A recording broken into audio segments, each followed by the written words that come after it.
everyone. This is a very quick video. I'm trying to keep it under 6 minutes so I can send it to you all by WhatsApp. My thoughts on the virus. Everybody's worried about it right now. But I think that everybody who knows me knows I'm a little bit technical, and I like to get to the root of problems by looking at the fundamental mechanics. And I think I really want to give my thoughts on this real quick before it's too late. Bottom line is, there's an easy possibility of overreacting to things like this, and some people do. But panic is really an attempt to act with an absence of knowledge. So I'm going to try and give you everything I've figured out. The bottom line is that this thing is very contagious. So how contagious? So is it like the most contagious thing on the planet? And the answer is yes and no.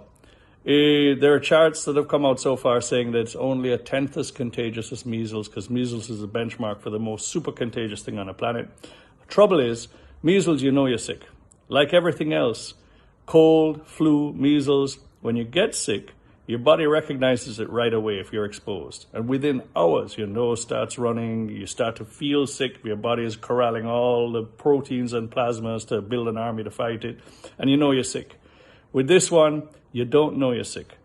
The body doesn't recognize it. So you don't know you're sick for days, a week.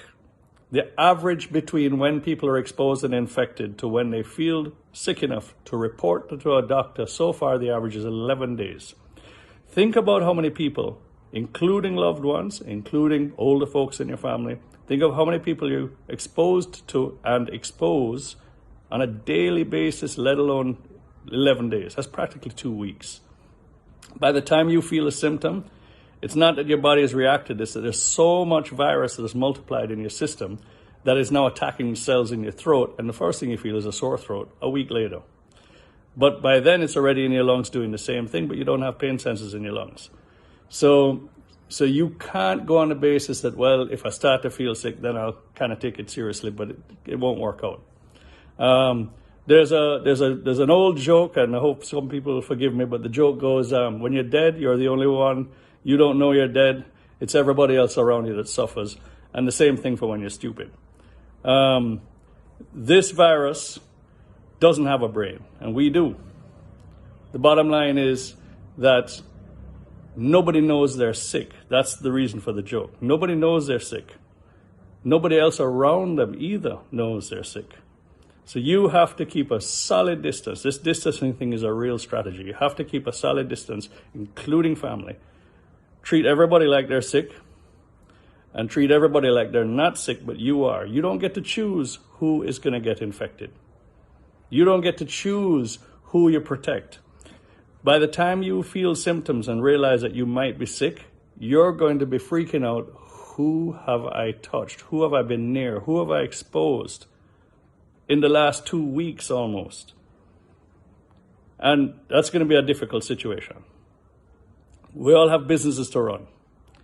We all have to try to keep things going and try to keep the economy going. There's the overreactions, if they're unfounded, are one thing, but the distancing is real and it can work, and they need to slow this thing down. You know, Italy, everybody thinks that the mortality rate is 3% on this thing. It's varied from China, 3.5%, to some countries only 1%. But the bottom line is, in Italy, we've seen it's not. Because it accelerated so fast in Italy, it overwhelmed the healthcare system.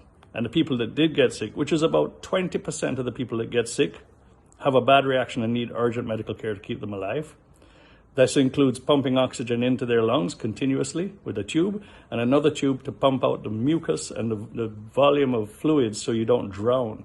Every hour they have to pump out. And without that, in Italy, right now, the mortality rate is now near 10%.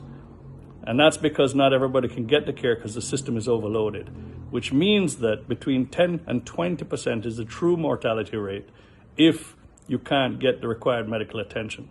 The only way that we can actually keep the health services in a position where they can keep up is to slow the spread and, like you say, flatten the curve so that this thing doesn't accelerate to where that 10, 20% is far greater than the medical system. We need to be able to slow it down, distance out.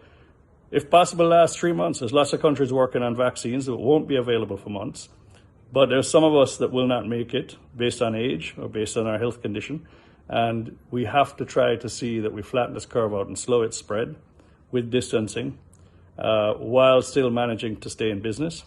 And tell you what, take it very seriously and understand that you will not feel the symptoms. You're the one with the brain, not the virus.